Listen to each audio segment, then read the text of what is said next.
डायरा campaign 2025 हा पूर्ण महाराष्ट्र राज्यात व नंदुरबार जिल्ह्यात दिनांक 2 जून 2025 ते 31 जुलै 2025पर्यंत राबवण्यात येणार आहे. याचा उद्देश अतिसारामुळे होणारे जे बालमृत्यू आहेत त्यांचं प्रमाण शून्यवरती आणणे हे उद्देश आहे. तर त्याचे जे घोषवाक्य आहे ते अतिसारावर करा मात, स्वच्छता आणि ORSची घेऊन साथ. या उद्दिष्टानुसार आपण अतिसार असलेल्या सर्व मुलांकरिता ORS आणि झिंकचे वाटप करणार आहोत आणि त्यांच्यापर्यंत पोहोचवण्याचं आपण नियोजन करत आहोत. आणि याच्यामध्ये जे काही बालकं असणार आहेत ते 5 वर्षाखालील बालकं असणार आहेत आणि याच्यामध्ये प्रामुख्याने जे अति जोखमीचे क्षेत्र आहेत जसे उदाहरणार्थ झोपडपट्ट्या, वीटभट्टी किंवा पूरग्रस्त भाग अशा ज्या घटक आहेत किंवा जे भाग आहेत तिथं आपण विशेष लक्ष देणार आहोत. आणि याचं जे धोरण आहे की 5 वर्ष कमी वय असलेल्या बालकांमध्ये ORS आणि आपण झिंक टॅबलेटचा जर वापर केला तर जो काही संभाव्य मृत्यू होतो डायरियाने तो आपण टाळू शकणार आहे. आणि हे करत असताना आपण सध्या 2 जून ते 15 जूनपर्यंत आपण प्रिपरेटिव्ह फेजमध्ये असणार आहोत.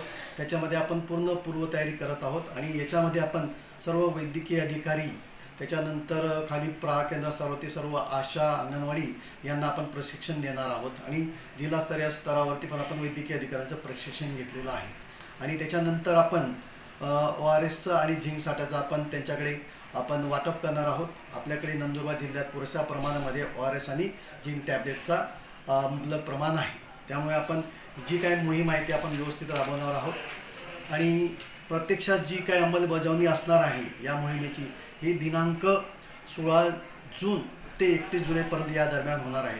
तर या संदर्भामध्ये माननीय कलेक्टर मॅडम यांच्या अध्यक्षतेखाली सुद्धा आपण इंटर डिपार्टमेंट सेक्रेटरी यांची बैठक घेणार आहोत आणि त्या अनुषंगाने आपण पाणीपुरवठा विभाग, शिक्षण विभाग, ग्रामपंचायत विभाग, ICDS विभाग या सर्वांचा आपण सहभागी करून घेणार आहोत.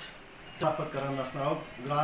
ग्राम पातळीवरती आशा, अंगणवाडी, ANM आणि यांच्यामार्फत आपण त्यांचं सर्वेक्षण करत असतो आणि ते करत असताना आपण प्रत्येक गावामध्ये किती लाभार्थी असणार आहे त्याची पूर्ण यादी आपण घेणार आहोत आणि ते करत असताना आपण प्रत्येक घरामध्ये पोहोचणार नाही, पण तरीसुद्धा आपण आशांच्या मार्फत आता प्रत्येक आशा जी 1000 लोकसंख्येमागे असते तर ते करत असताना तिच्या गावातील पहिले सगळ्या गावांना म्हणजे प्रथमतः 10 घरं आणि असे करत ते पूर्ण गावामध्ये ते ORSचं प्रात्यक्षिक करून दाखवणारे जे केअरटेकर आहेत किंवा त्यांचे जे पालक आहेत, कारण की आशा अतिसार झाले तर ती प्रत्येक ठिकाणी पोहोचू शकणार नाही.